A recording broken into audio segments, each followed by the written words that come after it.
Hello! Ang ating tatalakayan ngayon is all about 7 types of customer. Siyempre tindahan ito yung sari-saring customer ang meron dito. Number 1 is loyal customer. Sila yung sabi nga ay rain or shine, sila ay dito bumibili. Kahit minsan ay utang, pero bukas ay babayaran, basta't dito bumibili. Ano pa ang maganda sa mga loyal customer? Kapagka wala ng gano'n, papalitan nila ng gano'n, sabi nga walang arte. Basta't gusto nila ay dito sila bumili. Para bang halimbawa, walang mega sardines, meron dito ay halimbawa ay king cup, yun na lang ang bibilhin. Halimbawa ay walang CD o corned beef, sige kahit yun na lamang Argentina corned beef. Yun talagang mga loyal customer. Sino man yung mga new customer?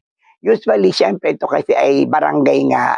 Minsan may mga bagong dating, natira dyan sa may Banda Ilaya, bibili dito, sasabihin ko ay, "Mama, saan kayo nakatira?" Doon ay po, akin na gano'n, alam na. Then bibili sila kung ano yung naandito. "Sir, ito, papaano ba yan?" Ayan, ganyan. Bibilhin ko yan. Bibiling soft drink, sasabihin ko, "Ayan pong bote." Ayan. Kilala ko po, alam ko po kung sino yung aking pupuntahang bahay. Sila yung mga bagong customer or new customer, ating number 2. Number 3 is impulse buyer. Sino yon? Mga impulse buyer. Halimbawa ay kunyari ay umulan, napasilong dito. Napasilong. O yung mga mag-aabang ng tricycle, napapunta rito, napasulyap. Ano yun? Parang bago yun ah. Sir, ano yung ganon? Ay, masarap naman yung bago yung bibili ka, patikim nga. Ayan.